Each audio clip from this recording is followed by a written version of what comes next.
আজ রাতে চানা মশলা করব আর পরোটা করব। ছোলাটা আগে সিদ্ধ করে নেব। এখানে মশলা নিয়েছি, পেঁয়াজ কুচি, লঙ্কা চিড়ে নিয়েছি 4-5টা, টমেটো কুচি, আদা রসুন টমেটো একসাথে পেস্ট করে নেব। আর এখানে আছে গুঁড়ো মশলা, ধনে গুঁড়ো, জিরে গুঁড়ো, চানা মশলা, লঙ্কার গুঁড়ো আর হলুদ। এটা জলে গুলিয়ে রাখবো। পেঁয়াজটা লাল লাল করে ভেজে নিয়েছি, আবার মশলাটা দিয়ে দিয়েছি। মশলাটা কিছুক্ষণ নাড়াচাড়া করে যে মশলাটা গুলে রেখেছিলাম জলে, ওটা দিয়ে দেবো। আদা রসুনটা ভাজা হয়ে গেছে, এবার গুঁড়ো মশলার মিশ্রণটা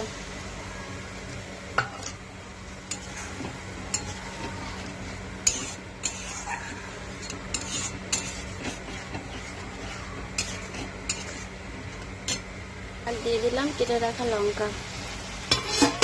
আমি রান্না বান্না অতটা এক্সপার্ট নই, কিন্তু যতটা পারি ততটা তোমাদের সাথে শেয়ার করলাম। ভালো লাগলে কমেন্ট করে জানাবে।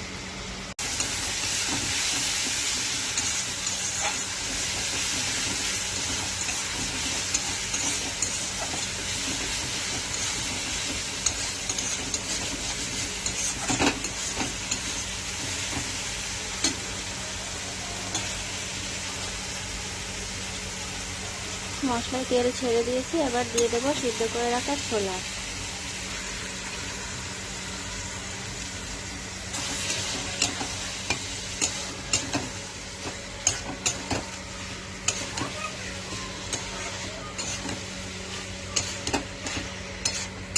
ভালো করে কষিয়ে নেব, তারপর একটু জল দেব।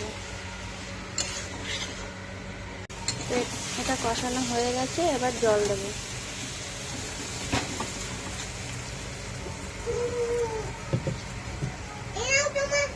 জল দিয়ে দেবো।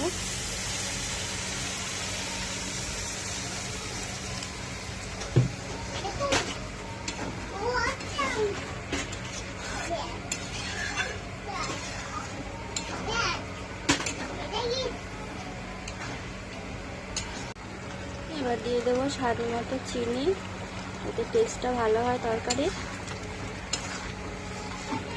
আর দেবো ধনেপাতা কুচি।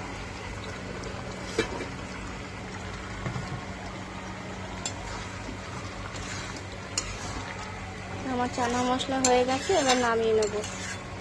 কিছুক্ষণ কড়াইতে ঢাকা দিয়ে রাখবো, এতে তরকারির রঙটা বেশ ভালো হয়।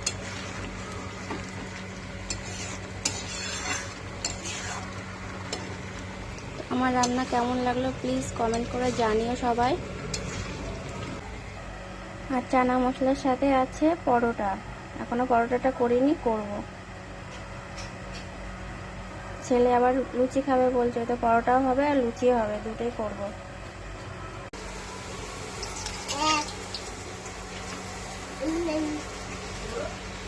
এই যে এদিকে একদিকে লুচি হচ্ছে আর একদিকে পরোটা হচ্ছে। ছেলের বাবা খাবে পরোটা আর ছেলে খাবে লুচি। এদিকে পরোটা হচ্ছে।